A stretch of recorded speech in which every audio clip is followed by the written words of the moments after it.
You go 8 for 8 to start. Did you feel like you were back into some sort of rhythm? Did you feel like you were really into the playoffs? Yeah, I think once I came out for the first couple minutes and I went back and I feel like, the confidence just came back, especially knowing us the way we started wasn't that great, Pretty much everybody else had to step up and just went out there and just try to compete. And I think everything just fell in line. Can you describe that baseline drive dunk over Gobert? I think, I don't know, a lot of people didn't see it, but Draymond hit me, and I was trying to find Jimmy, and Jimmy was like, go. Because once he saw Gobert on me, it was just like, go, go. And I was like, wow, this is the moment. Might as well just make something good happen. And I think, just having Draymond and Jimmy telling me to go, that's a big trust, and I just had to make something happen. How much easier is it for you to get in that type of offensive rhythm with more minutes?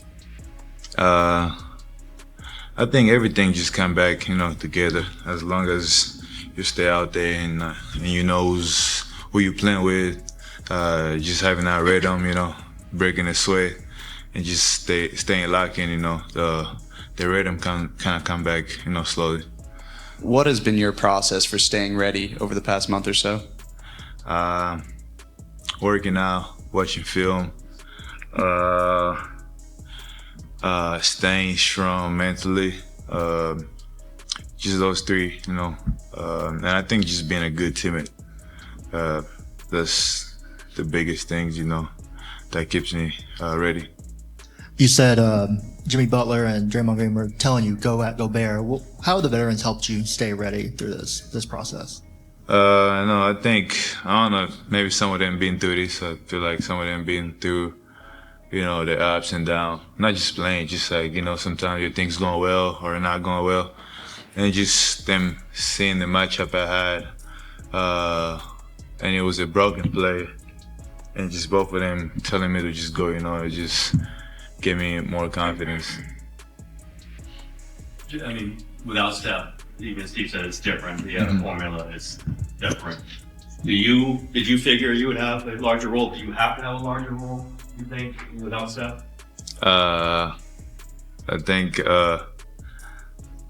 back then I had it here and there, when we didn't have Steph. But, I wasn't focused on that, really. I was just focusing on just coming in there, it don't matter how many minutes I get to just find a way to impact. And I ended up getting,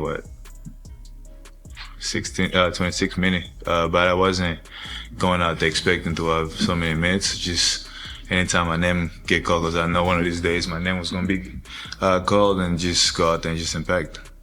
Make the best out of it. You spent a lot of time.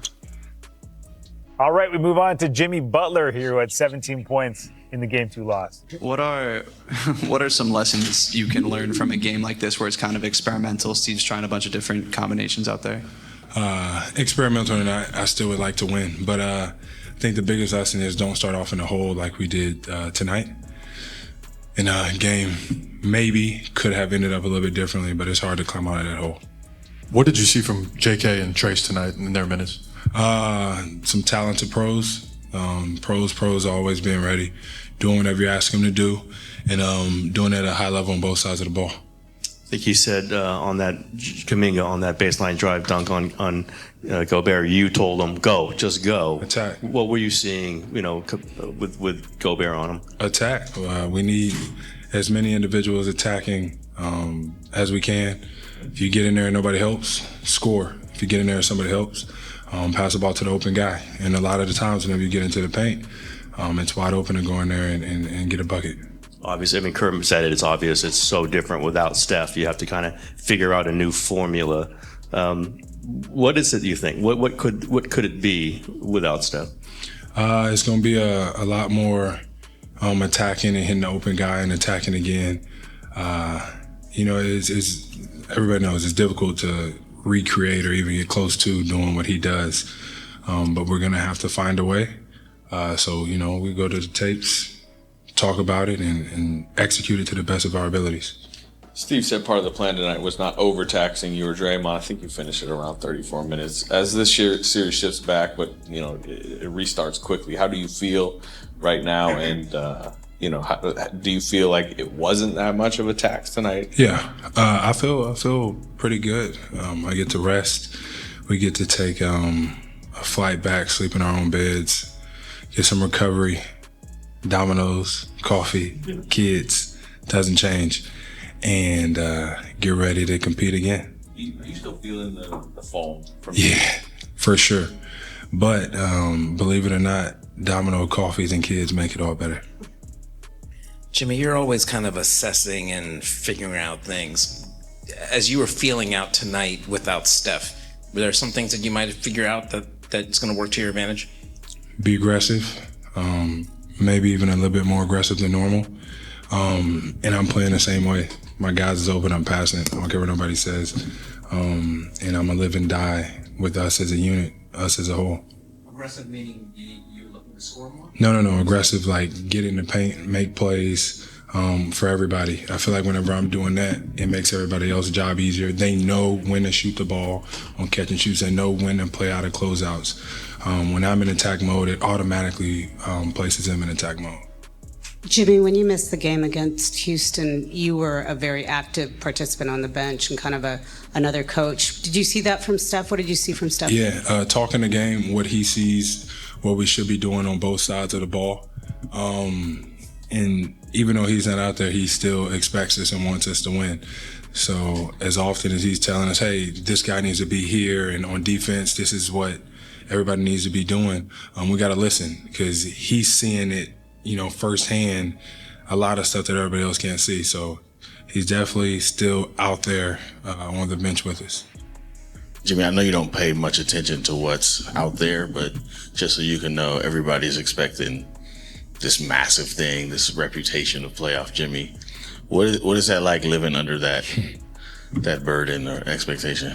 I don't have a burden or expectation. I don't. I play basketball the right way. I will continue to play basketball the right way. If that time comes where, you're people that are saying whatever, supposed to score 40 or 43, whatever the case may be, I'm capable of it. I can do it. But I love making sure that my guys are comfortable, passing the ball to them, taking the right shots at the right time. But we'll talk about it. If that may be needed, who knows? Jimmy, what did you see on the play where Draymond got the technical, and you obviously heard what he said in the locker room? He's at 5 technicals now, 7 is a suspension. Is that something you're concerned about? No, I think he knows. We all know. I thought he got fouled, and maybe he's trying to sell the call. Somebody got hit, but it's crazy. Every time he does something, it's always a review, and it always ends up being something of that nature. But like you said, he got 5. He knows he got 5, so he knows how much we need him now more than ever. So I don't think he gets a 7. He very clearly thinks his reputation, is costing him. For sure. What do you think about that? I mean, I'm in agreement. It ain't like he's doing it on purpose. He's trying to sell a call or something like that, and somebody just get hit. Jimmy, you mentioned you might have to be more assertive. It did seem like some of your best offense tonight was you kind of as the creator, the playmaker. Could you sense that? And maybe that has to be a little bit more of a path forward with you taking more initiative to set up others? Yeah, for sure. Get the ball, attack. But like I said, it's not always about scoring. Whenever I attack and create help and get the ball to the right people, they know what to do with the ball. I think that's most important. Somebody closing out, you get to shoot it, or you get to drive that closeout. If I'm not getting into the paint, I think it confuses my guys more than anything. We've all seen the stats. You and JK, the minutes weren't real good, but you mentioned attacking. What would it be work with 2 attackers? You mentioned Kuminga can do that. How might that benefit this team? I mean, he's a great basketball player. I can play with anybody. He can play with anybody. It's all about playing basketball the right way. That's all it is. Attack to score, attack to pass. You just make the right play over and over and over again every single time. No matter who you're out there with, just play basketball the right way. And me and JK could thrive, can and will thrive together on the basketball floor. Jimmy, one more Draymond question. He's obviously been so good the last couple of games. And I know he's essential to this team anyway. But how is that magnified with Steph out? I mean, people talk about the offensive burden on you, but Draymond's been playing with Steph forever, obviously. He'll be all right. You know, we all miss Steph, not just Dre. And Dre's going to continue to do what he does on the offensive side of the ball. Shoot the ball when he's open, get the ball where the ball needs to go, set incredible screens. And of course, he's going to do what he does on the defensive side of the ball. Challenge shots at the rim, tell everybody their coverage, let everybody know what's going to go on. Not too much changes. You know, if anything, he's going to step it up a notch. He's being incredibly vocal, more vocal than normal, and he has to be because we don't have our number one guy out there, but he knows how important he is. It's not going to change for him either. Do you feel, Steve was pretty honest, and Draymond was too, about how he lost his poise in Game 6, and obviously came back and kept it the last two games. And given what happened tonight, do you feel any need as a fellow veteran to remind him or reinforce what needs to be done? He's a grown man. He knows how important he is to this squad, how important every game is, and how important it is that he needs to be out there. So you don't need. What's your favorite team? Comment below, and if you liked the video, please leave a like. This really helps the channel grow and brings you even more content. Oh, and if you're not subscribed yet, what are you waiting for? Click the subscribe button and activate the bell to receive all notifications. With each game, we noticed that the NBA is getting more competitive every day, and all the teams are looking for reinforcements to win the championship. And only here can you follow your favorite team daily with incredible content from different sources. Here on the channel, there are new videos every day with analysis, curiosities, and the best moments in basketball. That's it for today, folks. Thanks for following along. The NBA doesn't stop, and neither do we. Until the next video. NBA, the passion that connects us.